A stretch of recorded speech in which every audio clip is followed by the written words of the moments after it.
Eh bien, mon premier invité ce soir est un homme aux talents multiples, vraiment, qui nous délecte quotidiennement de son jour nul et hebdomadairement de la série du peuple. Mesdames et messieurs, Monsieur François Pérusse! C'est toi!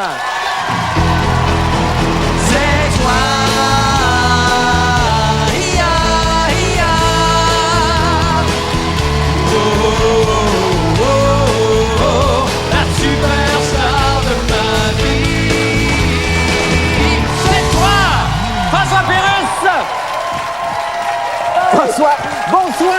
Comment ça va? Ça va très bien. T'es comme dans le fond de venir. C'est très le fun de voir. Ça va, ça a l'air en super forme. Ben, super forme, Oh, comment ça a été? Comment? J'avais hâte d'arriver. Oui, oui, je suis sûr. Comment ça a été ton jour nul ce soir? Ça a très bien été. T'étais fier de toi? Oui, il faisait un petit peu froid. Une grosse manifestation aujourd'hui à Montréal. Arrête! Tristan s'est fait garrocher quelques petits objets, mais... C'est vrai, ça? Comme c'est un petit bonhomme, ça a passé à travers. Oh, ben oui, c'est effectivement. D'ailleurs, parlant de Tristan, je pense qu'on peut faire ça tout de suite. C'est le moment de passer à ta biographie. Et pour ce faire, si tu permets juste 2 secondes, je vais te délaisser. J'ai eu une vie, moi. Oui, je sais pas si t'en as une, tu vas nous en compter tantôt. J'espère que t'en as eu une vie. Ouais, j'ai 2-3 anecdotes. Oui, t'as 2-3 anecdotes très drôles. Oui, que t'as oublié. Bien, pour ce faire, justement, pour nous en parler, nous allons rejoindre tout de suite un collaborateur. Est-ce que M. Tristan Direct est en ligne? Tristan, je pense qu'il est là. Tristan... Bonsoir, M. Labrèche. Oui, bonsoir, Tristan. Alors, vous êtes ici pour nous faire le CV de mon invité. C'est poupée russe? Oui, poupée russe. Non, une poupée russe, tu ouvres ça, là, puis il y en a une autre plus petite dedans, puis une autre plus petite dans l'autre, puis une autre plus petite dans l'autre. Non, pas une poupée russe. François Pérusse, C'est ça, Tristan. je dis, il y en a toujours une plus petite. Ah, c'est déjà plus qu'on voulait en savoir. Parlez-nous de son enfance, Enfance? Tristan. OK. Oui. Alors, nous voici en enfance. Où ça? J'aurais dû amener mon Kodak. Ben là, regardez, Tristan, je sais pas moi, parlez-nous de ses parents, Charlotte et Adélard, ou de sa naissance à Québec en 1960, de son frère Marc, qui lui a donné sa première basse à 17 ans, du million de disques qu'il a vendus, de sa carrière en France, des émissions de télé, Tu Tristan. devrais en parler, ils ont tout dit, là. Mais là, franchement, je sais plus, moi, dites-nous quelque chose sur sa formation. C'est un autodidacte, François, on peut dire qu'il a appris sur le tas. Sur le tas, ouais. Il n'y avait pas de chaise à l'école, fait que c'était assis sur moi. Ah.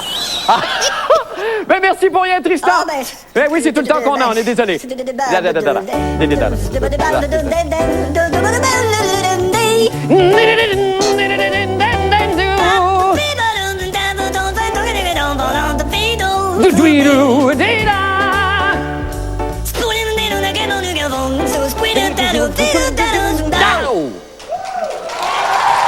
Merci, Tristan. On retourne par la François. C'est quel être extraordinaire. Quel être merveilleux. Écoute, je m'égrène d'admiration. Merci beaucoup d'avoir participé à ta propre biographie. C'est la première fois qu'on demande ça à quelqu'un. Puis tu l'as fait vraiment de bon cœur. Oui, je regardais d'ailleurs.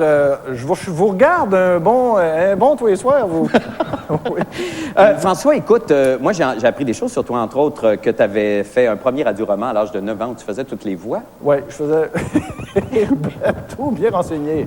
Ouais, un petit magnétophone de mon père à cassette qui marchait à batterie, puis tout seul dans ma chambre, je faisais bien des choses, dont jouer avec ce magnétophone-là.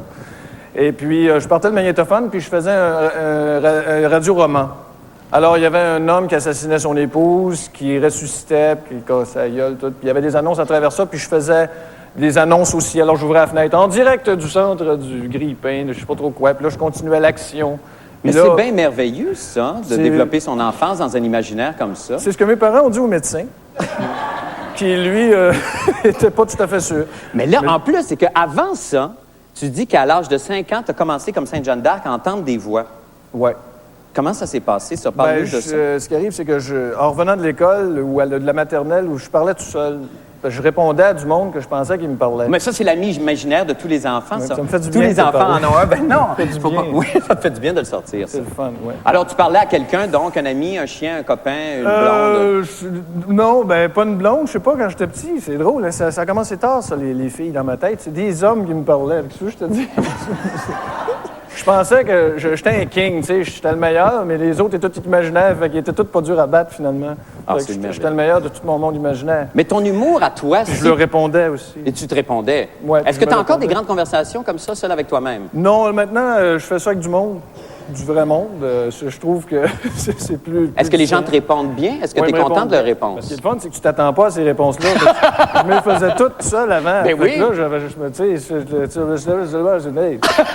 ben c'est le fun d'échanger avec des gens. À quel moment tu as vraiment pris plaisir à parler avec les autres? ce soir? Non, non. non, mais tu as dû avoir une enfance, une adolescence surtout très particulière. solitaire. Ouais. Très solitaire. Écoute, quand j'étais petit gars, je me cachais, c'est vrai, je me cachais dans les toilettes d'école. Pour te parler? Non, là, je parlais plus, là. Mais j'étais tout seul. Mais là, j'ai commencé à jouer avec le monde. Peut-être en deuxième, troisième année, j'ai commencé à être sociable. J'ai commencé à faire des sports. Non, j'ai commencé à faire du sport avec les autres puis échanger avec les autres. Genre des choses comme lance-moi le ballon. J'ai commencé à dire lance-moi le ballon à quatrième année. À très peu de monde. J'ai commencé avec le ballon. Je parlais au ballon, ça marchait pas. Fait que je disais à quelqu'un lance-moi le ballon. Mais là, à un moment donné, tu as fait du théâtre parce que ça, non plus, je savais pas ça. Que toi, tu as joué du Giraudoux, tu as joué du charme. Du Régent Ducharme, inespéré, inattendu. Écoute, et ça, évidemment, ça se fait en groupe. Ouais, ça, j'ai pas eu le choix de donner la réplique à quelqu'un. Et c'était-tu difficile, ça? Est-ce que tu tapotais du pied parce que les gens répondaient pas assez vite ou qu'ils étaient pas sur la même longueur que... Non, mais... Non, j'aimais ça. Ben, ce que je trouvais du charme, j'ai trouvé ça difficile à jouer parce que, comme tu sais, c'est très... oui, lyrique et poétique. Ça veut dire quoi, ce geste-là, déjà? Ça veut dire, on s'en va à la pause, mais on n'y va pas... OK, c'est vrai. Ben, c'est ça, du charme, je trouvais ça difficile parce que je comprenais pas tout. Parce que j'étais un peu... Je me reconnaissais plus dans les vieilles pièces françaises, genre Giraudoux. Ben oui, ça te va tellement bien. Tu dis que t'as peur de tout. T'as peur des maladies, t'as peur de la chicane, t'as peur de la police, t'as peur des blessures, t'as peur de la vieillesse, t'as peur du moment où on va être 10 milliards d'êtres humains. Imagine si je rencontre une vieille police blessée. Ça va être difficile. Oh ouais, je me couche. Dans tes capsules, est-ce que tu te censures? Est-ce que des fois, tu te trouves trop méchant? Est-ce que tu aimerais être plus méchant? Oui, des fois, oui. Ah oui? Donc, des fois, je me suis permis une petite incartade, puis on m'a ramené à l'ordre un petit peu. Là. Qui te ramène à l'ordre? Oh, des gens là, de la télévision. Ah, OK. Non, mais c'est parce que des fois, ça me tentait d'être un petit peu plus cinglant, puis tout ça. Puis jamais avec des politiciens ou des gens d'ici, mais quand ça pouvait être sur un autre pays, par exemple, dans un autre pays... Milosevic en a parlé, entre autres. Oui, je n'osais pas dire son nom parce que je ne le connaissais pas au complet, puis je trouvais que ça rimait trop que sandwich, puis j'aurais bien pu dire ça à la place. Mais effectivement, lui, je l'avais clenché pas mal. Oui, c'est ça. Ouais. Puis en même temps, c'est étonnant, puis en même temps, c'est vrai que... C'est vrai que j'ai eu 3 tanks à la porte de chez nous, 2 minutes après. Est-ce qu'il y a des gens qui prennent ça au premier degré? Premier degré. Est-ce qu'il y a des gens qui sont choqués de tes capsules ou du contenu de tes capsules, des fois? Du traitement rare. que tu... Oui, rare. quand même. C'est assez rare. C'est arrivé un petit peu, je vois, bon, des huissiers. Ah ouais, mais ça, c'est rien. Hey, conte-moi une journée, parce que je sais pas comment tu arrives à faire tout ce que tu fais, parce que là, évidemment, déjà quotidiennement, d'en faire une, même de 2 minutes, qui est énormément de travail. Comment tu arrives à faire les deux avec l'hebdomadaire, là, je comprends pas. Là, vraiment, tu te lèves à 5 heures le matin? Souvent, je me lève à 5 heures le matin, puis là, je commence à écrire pour la capsule pour la France. Puis après ça, je commence le journal pour être le plus près de l'actualité possible. Ce qui fait que la journée est en écriture surtout. Puis il y a 2 ou 3 heures qui se passent seulement à l'enregistrement des trucs. Ça, c'est la plus petite partie de la journée. Mais c'est là que tu choques après. Toi aussi, oui, mais c'est pas pareil. Non, mais là, écoute, puis toi, tu as des machines en plus. Et t'es tributaire de ces machines-là. Robot culinaire, c'est incroyable. Puis tu veux toutes les sacrer dehors. Paraît que tu as des crises avec tes machines extraordinaires. Je me permets de dire que j'ai un tempérament affreux avec les machines. Je sais pas comment sont les musiciens avec leurs synthétiseurs, leurs affaires. Moi, quand quelque chose me lâche, j'ai déjà ouvert la fenêtre, j'ai un échantillonneur, une grosse machine très, très dispendieuse, parce qu'elle m'avait pété dans les mains un disque, ça marchait plus, tout, puis j'avais samplé un beau... je peux pas le dire, puis là, j'ouvre la fenêtre, j'avais dans les mains, j'ai enroulé le fil bien comme photo, puis je le pitchais en bas du 3e étage, puis je me suis dit... Pourquoi? Pourquoi faire ça? Un passant, il reçoit mon sampler sur la tête, puis là... Non, finalement, je l'ai pas fait, je me suis retenu. Je l'ai pitché par l'autre fenêtre. Ça va bien mieux. Tu n'as pas le temps de faire de musique. Tu veux faire de la musique. Il disait que si tu faisais un disque, aujourd'hui, le disque que tu aurais envie de faire, ce serait quelque chose qui ne correspondrait pas du tout au code radiophonique. Ouais. J'en vendrais 2. Un à Mégo, puis un à toi. Puis c'est sûr que c'est quelque chose qui ne correspondrait pas du tout, mais j'ai hâte de le faire. On dit, je vais me le payer. Quand est-ce que tu vas faire ça? Quand est-ce que tu peux te permettre ça? D'ici 3 ans, il va être fait. Ah oui? Oui, à peu près. Bien, évidemment, là, on va essayer de l'annoncer. Oui, je sais, il va avoir je vais demander à Patrick Normand quelles sont ses techniques de publicité pour vendre des disques. C'est vrai que vous êtes les 2 millionnaires du disque au Québec. Il y en a peut-être d'autres, là, mais si je ne m'abuse, que vous avez vendu... Oui, il y en a beaucoup d'autres, là. Oui. Il paraît, juste en terminant rapidement, parce que ça nous intéresse, il y a une thématique cuisine. Il paraît que ta recette de sauce spaghetti au merguez est absolument extraordinaire. Ah, tu n'as pas encore goûté? Non, je n'ai pas encore goûté, non.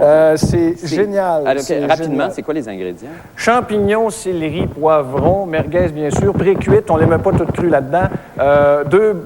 Des tomates en boîte, tomates en boîte italienne, de l'ail en masse, t'échappes, un Des gosses vampire d'éléphant. d'ail là-dedans. Ah oui, OK, d'accord. Des les gosses grosses. d'éléphant, toi? Oui, T'as-tu les dit? grosses gousses d'ail. Ah, oui, des gosses d'éléphant? Oui, c'est comme ça que ça s'appelle. Oui, j'aime ça. Oui, oui, oui.